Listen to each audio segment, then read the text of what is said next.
Good morning. We are just after finishing the Inspire 2024 conference in Warsaw, and we have this opportunity to talk to our dear guest, Eckhardem Roedigerem, who was speaker, and he will tell us a bit about the book that is about to be published in Polish.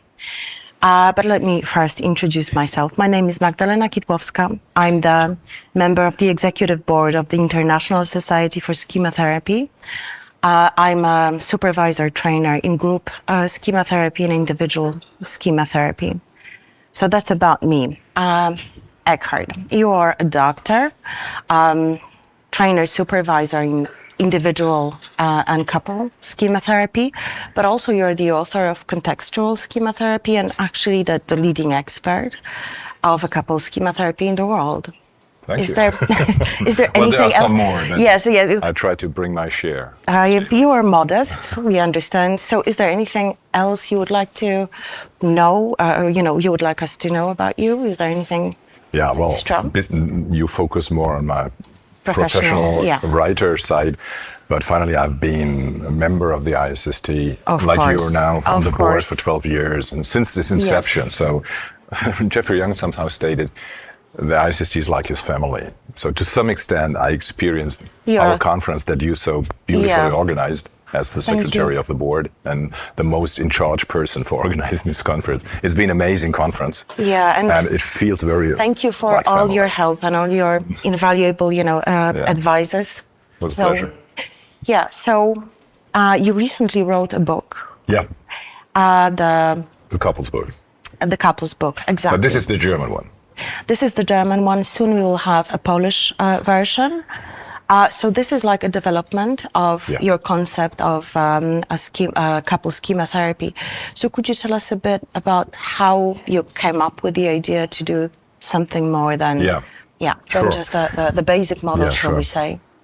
We published in 2015, I published the basic book on couples therapy to work together with Chiara Simone Di Francesco and Bruce Stevens. She's from the US, Bruce Stevens from Australia. So at that point of time, we covered the general approach in couples therapy, in schema couples therapy. And then later on, time goes on, you practice, you develop more experience, or you gain more experience, you develop a deeper understanding of the key and core processes and what makes couples therapy effective. Yeah. And this is why we continue developing the model. And what we did is to make it teachable and learnable, both sides. We figured out modules that are kind of like a puzzle. They are not a strict order. There is an inherent order in this module system. But finally, you, as a therapist, you can juggle a little bit. Yeah. There's a common trunk in the beginning, where you stop the maladaptive cycles. You try to convey the model, of course, in one session because it's such a simplified model. Mm-hmm. You can spend hours teaching the couple some theory. After the first session, they want to go home with the feeling this will help us. Yeah. And you need a very, very simplified, parsimonious framework. And we developed that. We focus on the very, very essential elements of schema therapy. And this finally fired back to our understanding of individual therapy. So there's a mutual influence and a mutual connection, right? And then we define this simplified model that we tell the couple within the first session. And we give them the homework to stop their clashes, because finally it's all about the cycle. It's not about one person or the other person, about right or wrong. It's not about judging. The common enemy in a clash with a couple, in a difficult relationship, within a couple, is the cycle. They evolve on the behavior level. So they're like in a vicious circle. Yeah, Keep repeating the same behaviors that basically don't serve their life. Yeah. Right. Mm-hmm. And the first part of the training of the module system is to stop this interaction. And at the end of this very first step, we, in an imagery state, we ask them, and we actually do this in the standing position because we added this standing up position as a second layer of working to clearly show the couple there is a conflict level and there is a solution level. Okay. So on a physical basis, we give the signal to the brain of the client, here's going, now there's something changing, there's something different going on now. This is another, we would try to access another part of you on an implicit level. So it's sort of like, almost like a chair work. Yeah. So changing the physical perspective. Exactly. Yeah. Because if you change your position physically, this gives a stimulus to the brain. The brain, well, I'm talking very biologically now, but... Well, you're a neurologist. Yeah, okay. Maybe that contributes, of course. But then the brain, in this simplified way of speaking, understands, okay, there's something changing. Yeah. And this opens people up. And this helps us to access other brain networks which might be more functional. Because when you're in a clash, you're sympathetically driven, you're overactivated, your perception narrows down, like horse blinds. Yeah. And then you only see what you want to see, being in this state. And this is what, and with the other person happens the same. So there is just pure misunderstanding. Action and reaction constantly. Yeah. But it's not only action and reaction. The worst thing is that it's action on both sides without any reaction. They just shoot and they talk at the same time. They don't listen anymore. How should that work? So this is the toxic pattern. Yeah. And this is what needs to be stopped first, without any ifs and buts. So would you say that with this modular teaching for the practitioners, they are more ready to work with a couple? They feel less overwhelmed? Exactly. Okay. You name it. Because the problem is, if you give the couple space to unfold their stories, what happens? They sell their stories and they want you to refer to it. Otherwise, they feel rejected. Yeah. And so we decided to stop the cycle within the first 2 or 3 minutes, literally. Okay. And say, hey, sorry, I'm interrupting you, that's a bit unpolite, but I just want to know, is this your typical pattern? Is this what happens when you go in trouble? They say yes. And then we stop, stand up and say, okay, so let's look at it. Okay. So if you don't give the couple much time to unfold their stories, they're not so much attached to their stories. And you show them from the beginning, hey, this therapy is different. It's not about the stories. Yeah. It's about what we are doing. And you set the stage for a very goal-directed, but friendly and balanced way of working. You offer something, and then you figure out, is the couple going with me? Yeah. And this is a very, very effective way of working because you don't have to remove all the content. They roll out if you don't give them the space to do that. And this contributes a lot to the effectivity of this work. And once you're through the first part, then we can try to work on emotional reconnection, on teaching them how to do connection dialogue and talk in a fair way to actually see the other side. Yeah. So would you say that, the practitioner is better equipped to start working? Did you see, Definitely. in supervision that the therapists are actually, doing it better with the new approach? They feel safer. They simply feel safer. This module system gives you like a toolbox or give you handrails. On the left and the right, you have orientation. And you have a certain idea, okay, I get stuck. What could be the best module now? Which path can I take now? Okay. And the idea is that if you tell the therapist and teach them these simple modules, they have something at hand that they can rely on.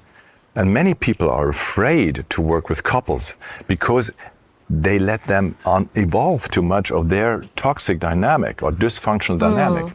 And if you don't go there and you have a clear vision, which steps to take from stopping the clashes, rebalancing, teaching them good interactions, spending good times together, and they have to practice between the sessions, because the change happens not in the session, but between the sessions. This is a good tool set to organize your therapy. So as you are describing it, it gives the impression that the modular system, shall we call it, is more like an anchor that helps the therapist not to get enmeshed or entangled in the dynamics. Yeah. It gives you orientation because finally, if you take the straight path, it's like the whole way through therapy. Yeah. Because you stop maladaptive things, you rebalance, you connect with the history. Another and very, very important part of the module system is this conjoint imagery. When we start with a clash, but don't talk about the clash, close eyes, connect with the body feelings, activate it in this moment, because We call it schema therapy because the schema is the imprint in your neural networks, in your brain, storing the need frustration situations, the painful situations in childhood. And this is embodied, this is in your brain. And when a person behaves like in a certain way, like the parents or other people in the childhood did, they push the button. Yeah. And then the schema gets activated and the past enters the future. We have the problem that the past experiences hijacks the nervous system. And so people are no longer in the present moment. They are kind of reliving the past. Yeah. And how shall that work? If I'm activated in my childhood schemas, I act to you based on these experiences, so I don't see you. Yeah. I see a fuzzy, distorted person, more in projection from my prior inner world. Yeah. And you don't feel understood, you feel pressured, you feel embarrassed, whatever. And you react as a person who reacts that's not seen and not understood. So this automatically leads into this maladaptive cycles. Yeah.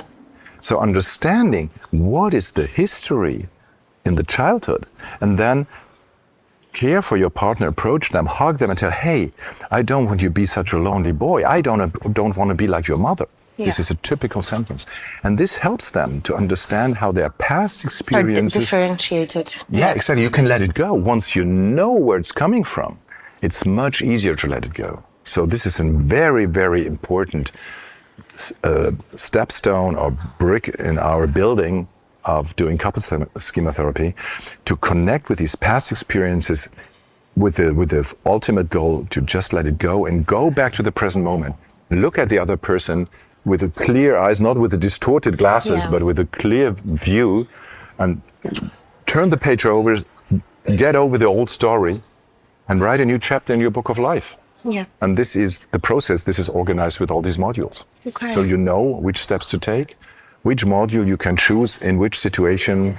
For example, if one partner is constantly pushing the other too much, in this simplified model, we call it the red leg. He's on the red leg, we have two legs, because this is a sympathetic driven, overactive side. Yeah. They want to connect, but they push the other person away. And we need to rebalance them.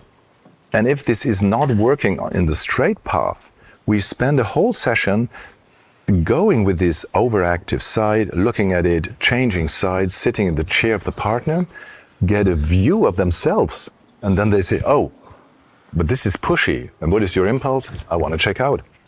That's what your partner is doing. So on a very experiential level, we work with experiences, not with beliefs, not with stories. We create new experiences, corrective emotional experiences in the session. And then we can connect with the vulnerable side who needs the relationship. And this is balancing the whole system. Yeah. And on the other side, if you have a partner who's just afraid in front of this dragon wife, it's more typical. The mother. Yeah. Finally, it's the mother in the background, but the guy perceives an overwhelming, angry, dominant person with his mother image in the back, and they just hide. And we need to empower them. And then we stand up and ask them. So at the end, you're trying to balance. Exactly. It's about balancing. And some need empowerment and some need more vulnerability. It depends which leg, which side is more active. If it's more the anxious, vulnerable side, they need empowerment. If it's more the overactive, dominant side, they need more vulnerability. Show vulnerability and trust that this works better than pushing your partner. Yeah. Asking for something. I don't want to say begging, but really asking from a vulnerable side, I need you. I need you, hold me. I need the warmth of your body. I need you to be with me. I feel unsafe without you. You make me feel safe. You're my rock in the stormy sea, or my lifeline, or whatever. Yeah. Well, who can resist feeling touched? Or refuse that, really. Because, and this is biology, because every human being has a caretaking system built inside the brain, because this is the glue in our social systems, that we have a system that makes us care for people we like, at least. If they're not from our camp, we're going to kill them. But as long as we regard them, they're in my camp, we care for them because it makes us all stronger. And this is biology. And we use these biological inbuilt systems straightforward, activate them to create reconnection. And when this tough person shows the vulnerable side, the other person comes in and says, yeah, that's the way I want to be with you. And then we create connection in the session. We record the sessions, so the couple has the opportunity between the sessions to no, it's only audio. Okay, it's only audio. listen to it. And they put it in the earphones, and then they can relive the atmosphere of the session. If they close the eyes, they're back in the session. Okay. Is it part of the modular system? That's part of the approach. Yeah. Yeah. Okay. Yes, Yeah. this is a little bit to peep into this toolbox and give you a kind of a vivid impression of what we're really doing. So the development of the modular system, was it because you felt the therapists were lost, confused, or they just couldn't find the direction? Overwhelmed, paralyzed, and then they don't do it. So and many people are afraid of doing couples work. So having this kind of safety of the toolbox allows people to kind of set boundaries, set direction, and guide them. Yeah. You can set boundaries. You can be very directive as long as you are able to connect with a couple and go to your blue connection leg yourself. So the model is for the therapist and for the couple. And the therapists are role modeling flexible, functional, fair human behavior. Yeah? So it's not just a technical thing. It involves us. Yeah.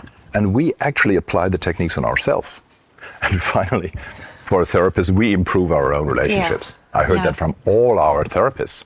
Your own private relationships get better. So do you train, I mean, during your training, now do you teach the modular approach, not the kind of the classic? It's built on the model. On the classic model. We all work on schemas, schema coping, modes, and we modified a little bit and finally simplified it. But it's still the basic model, but it's about the interventions. How do you apply the model? How do you make use of it? How do you structure? Yeah, how do you structure your therapy approach? You need to have a clear plan. You can't start an expedition without knowing where to go and being prepared for... Well, different conditions, shall we say. Be prepared for... Hope for the best, but prepared for the worst. Expect the unexpected. Yes. That's what I was looking for. Okay. So, but it's not that unexpected because people are not that different. Yeah. We are on a biological level, birds of a feather. We have the same basic emotional setup. We have the same reaction tendencies. It's not a miracle. And I actually sometimes call it psychomechanics because you can predict pretty clearly. If I go into a tough position, I risk to lose the other person. It's so simple. We destroy relationships on the red, on the angry, on the overactive side, on the fighting side, and we build it up on our soft side where we listen to the other person, where we open up, where we become warmer. This builds up relationship. It's not a mystery, but you need to be able to use that strategically and teach people how to shift from the angry, red, overactive side to the open, vulnerable side. Yeah. And this is very close to neurobiology. It's the autonomous nervous system, it's our brain setup, but you can't predict it. People behave in a quite predictable way. Okay. Yeah, I know what to do to get a fight between us within 2 minutes, you know. Especially that you know me. The reconnection will take 5 minutes, but it's not a mystery. So let me ask you a question. What comes next after this? What's the next development? Well, I actually can't tell. No, I can't tell. We will probably use a little bit more the connection with the body. Okay. We already did that in terms of that we don't go to the narrative level. We don't talk that much about things. We very quickly connect with the body feelings because this is the gateway to the schemas. And the body is not lying. The body feelings are always in the present moment. A story might be about the past or about the future, but the body feelings are right now. So this is a straight way to the present activation state in the body. And we might improve a little bit the techniques to do more physical things to give new input. That's something that I can consider, but you can always add some. Maybe a little bit more compassion-focused therapy elements or things like that. We already have some positive elements that we teach the couples to do on an everyday basis to put some oil in the gears Yeah. of the relationship mechanisms. Yeah. But I don't have a clear vision right now because I think this book is actually quite settled. Okay. And I think it's kind of a plateau for some years. We don't know what happens in 10 years in psychotherapy. Okay. But we are very well equipped and prepared to teach people how to do couples work based on this system. So it might last for some years. And then we'll see what comes. You'll gather experience and move on from Yeah, it's there. settled, you know. From the system, you improve things, you work on them, you change a lot of things. But I feel this is kind of getting more and more settled. Yeah. We added some kind of additional modules that you might use in specific situations, but the core set of the modules is pretty settled. Okay. So it's a good point to publish the book because it works. And we can quite seriously say, if you follow these modules, you go to the training, and you apply, or in a bit tougher words, if you do what we tell you, it will work quite well. Yeah. But you need supervision, you need training. Yeah. So the because whole support, of course. Yeah. It's not just pure theory. It has to be. And you can't do it in the training because you need the supervision on your specific cases. Of course. And to some extent, there are a lot of accompanying problems, transcultural problems, role problems, change of life situations. There's an affair popping up or whatever. Yeah. So you need to be prepared for all these exceptional life conditions or circumstances. But in the core, it's the module system.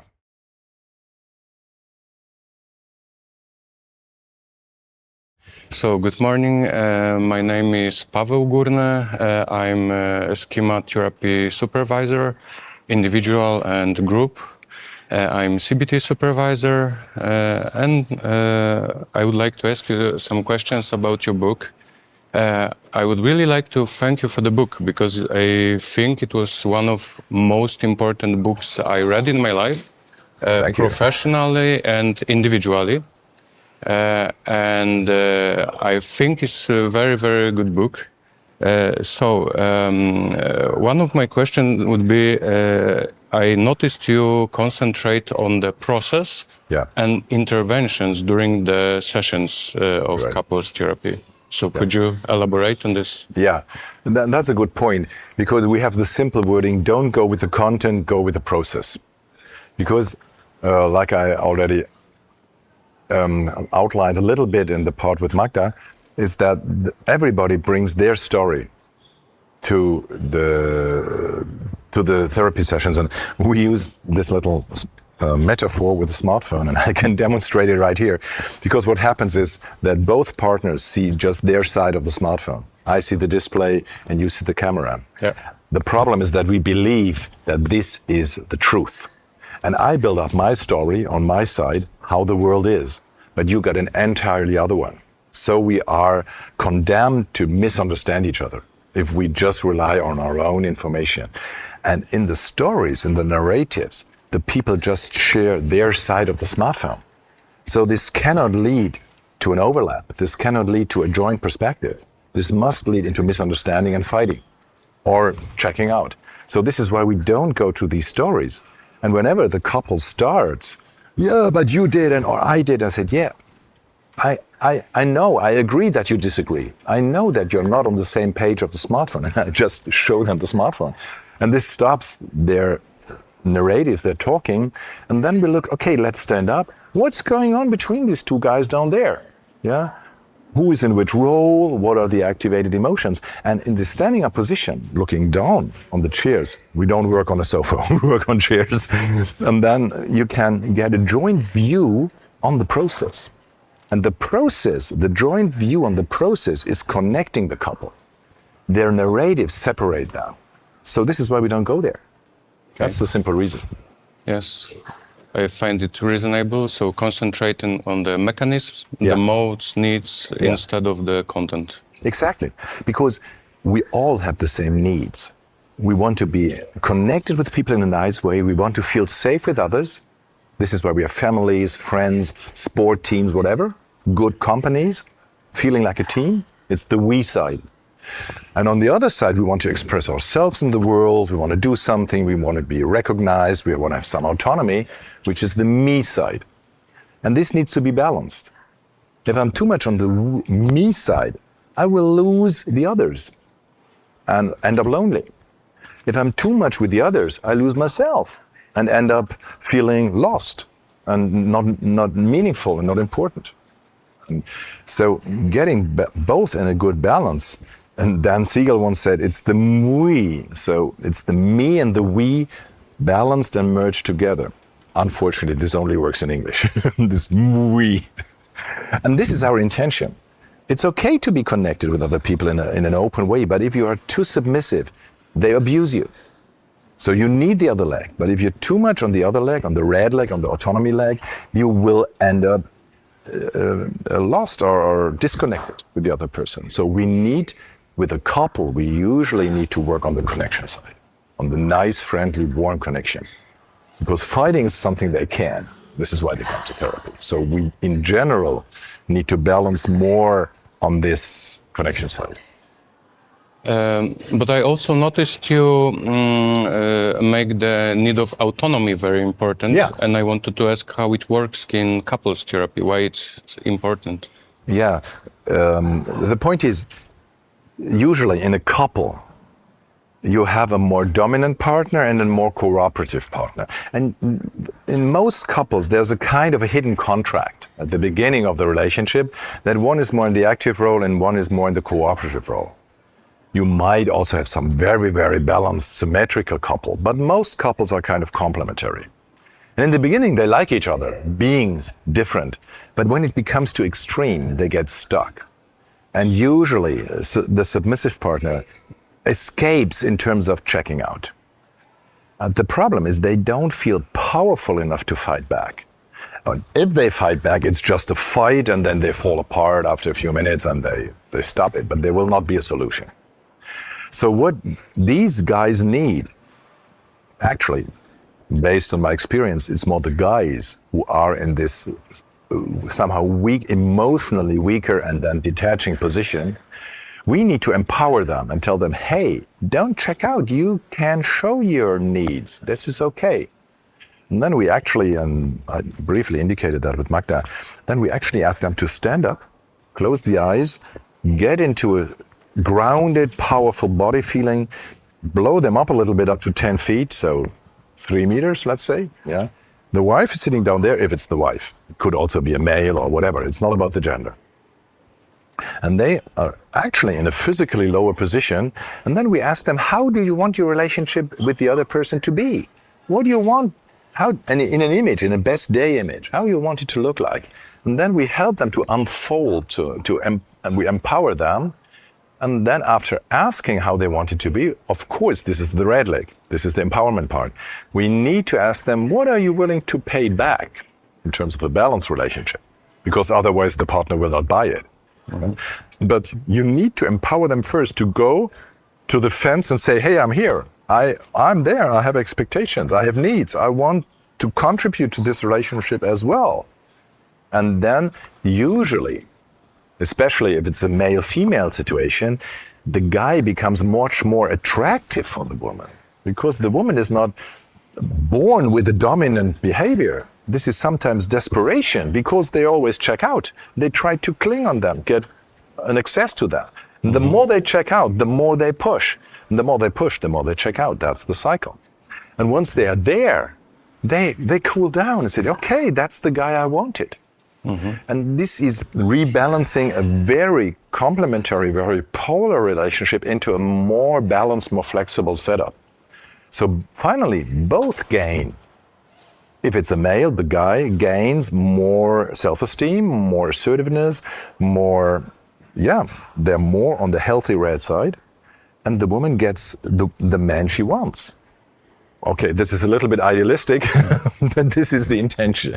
And it sometimes works better, sometimes not that good. But even if they end up in an arrangement, they are not fully satisfied with the relationship, but they accept that they are on different pages and they don't fight anymore. This is a good outcome. If they do some things together, some things apart on their autonomy side, and then you have a well-balanced relationship which is not perfect, but it's not the stairway to heaven, but it's not the highway to hell. We're somewhere in the real world. Mm-hmm. And a colleague in Germany called it mature resignation. Okay. Yeah, that's the way he is. And this is the acceptance part, which is very, very important in therapy, and that's a good opportunity. We also published a therapy book for individuals, which is called Contextual Schema Therapy, and this is available in Polish already.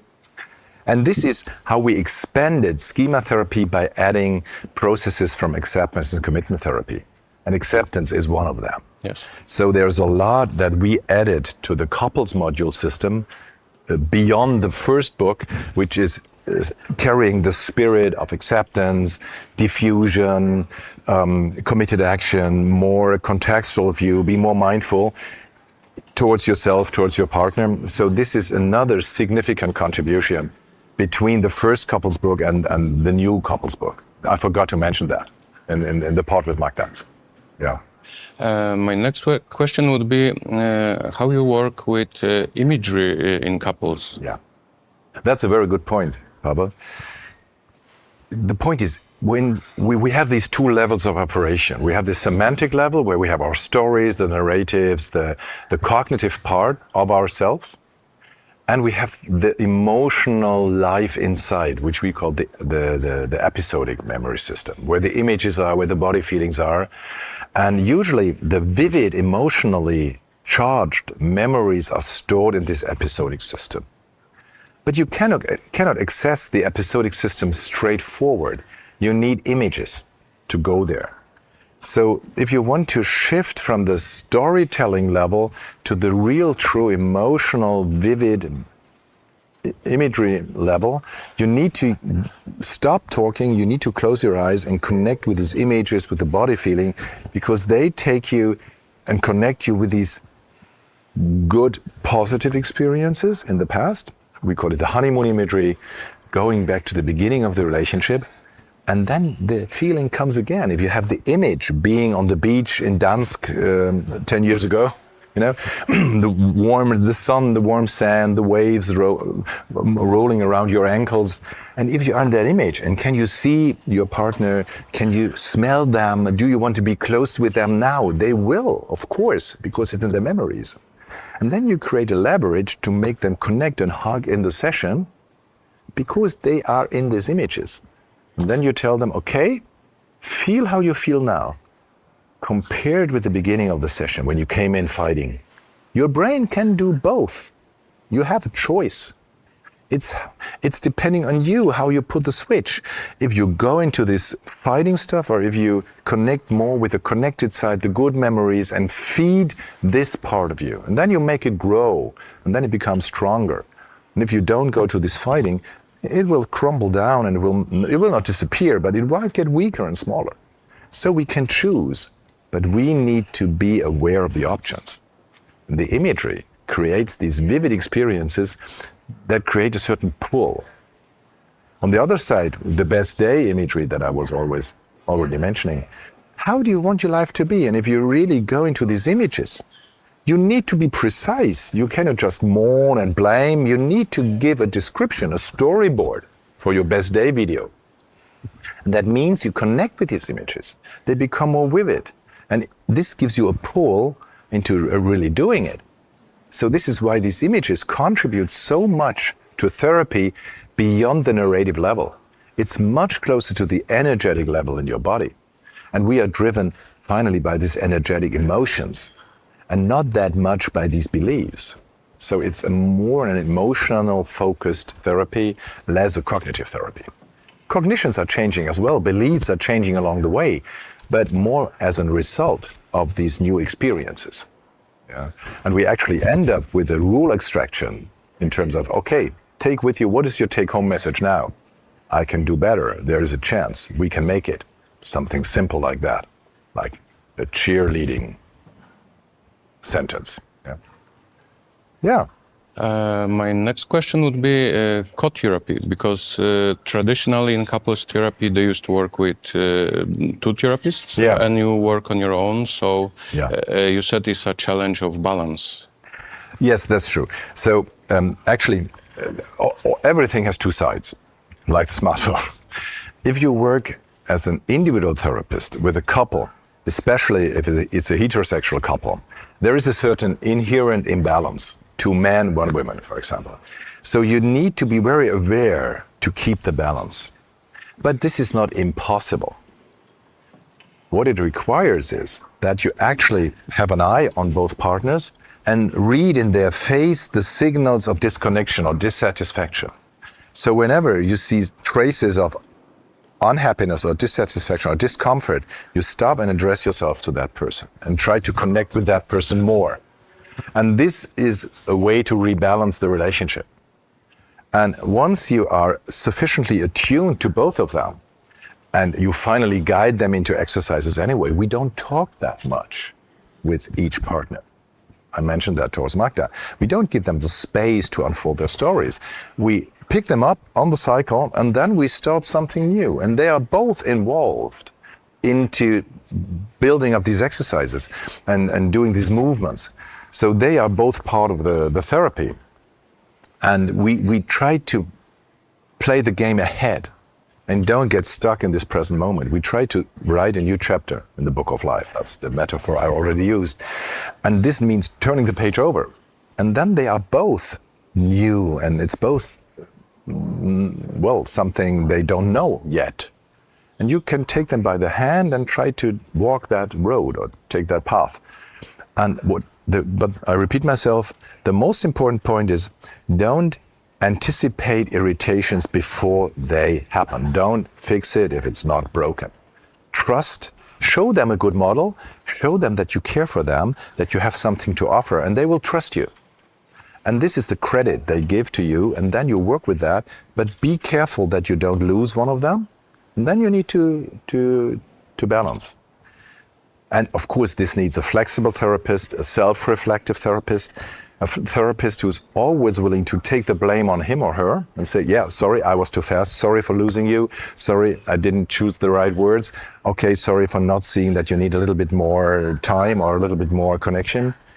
This is the blue side. And if you take that role, psychomechanics, they will like you. They will regard you as a nice, friendly, cooperative person because you are on your cooperative side. When we lead the therapy, we're on the red leg. When we stop, hold back, listen, open up, blue leg. I made that point that the therapist also needs to balance. And this is something you need to be trained in. Mm-hmm. That's about the training. The gain is you have all the information. Mm-hmm. Especially if you go into individual sessions, and we do individual sessions with both partners eventually. That's interesting. And that's the critical part, of course, because there might be secrets. How do you deal with the secrets? That's another story. Yeah? But there are ways to find out, is it meaningful for the relationship? Does it need to be shared? Then it should be shared one way or the other. But you can process the dealing with secrets as well. And there are many different strategies. Actually, in the book, Eva, my co-author, has different strategies. And we offered them both. There are 4 or 5 sections in the book where we split, and I'm describing my way to do it, and Eva describes her way to do it. But this is fair. This is the spirit of the book. This is not about right or wrong. It's about options. And then the therapist can choose what they like more.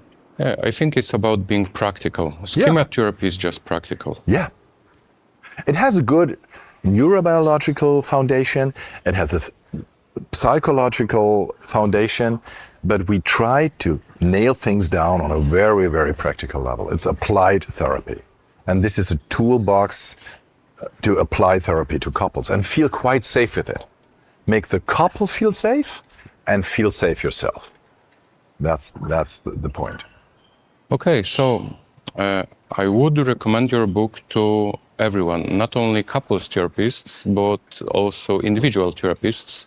Yeah. Because we usually work with people who struggle with their relationships. And even if it's not couples therapy, I think we could profit a lot because of it's just great book. Yeah, it's absolutely true, because most of our individual clients are in a relationship. Yes. And since they have problems, this impacts the relationship. So they have relationship problems. So somehow the partner is always in the room. And if you offer them a chair, you can use an empty chair as the representation of the partner, and you can do most of these exercises without the presence of the partner. We do the same exercises in individual therapy. So there's a large overlap. And I'm thankful that you made that point. It improves the individual therapy a lot if you don't go into the therapist-client bubble and ignore that there's a person reacting to what happens in the therapy. And if you push a person into change, or you seduce a person to change, yeah, this will impact the relationship. And unless the other partner can make some meaning about these changes and cannot see the gain of the changes, they will counteract. And then you're in a bad situation as a therapist, because you spend one session a week with your client. The partner spends 167 hours a week with the partner. So they have the much longer leverage, and you're in a very weak position. So better anticipate what the changes in your therapy might do with the partner. And even better, involve them or invite them maybe for just a few sessions, for diagnostic purposes, for maybe explaining the model and gain some support. That's like a turnstile door, you know? Yeah. If both partners are willing to push the door, it goes quite smoothly. If one is putting foot in the door, it blocks. Mm-hmm. This is what frequently happens. So it's much better to involve them. And actually, remember the smartphone. Yeah. You are fed just with one side of the smartphone. And once, in just one session, the partner comes in and show them their side of the smartphone. You get the full picture. Yeah. So you will be a much better therapist. You will be much better on the spot if you get that side of the smartphone. So even if you don't do a couples therapy, even for your individual therapy, just a little bit involvement of the partner makes an incredible difference. Yeah. So thank you for your recommendation. I fully support it. And not just to sell the book, just because it's meaningful to do it, and you get better results. Yeah. Yeah. So thank you. It was an honor to talk to you, and thank you for the book. And thank you for reviewing the translation, because you're also speaking German, and I didn't know that. My pleasure. Yeah. Thank you so much, Paweł. Okay. Bye-bye. Bye.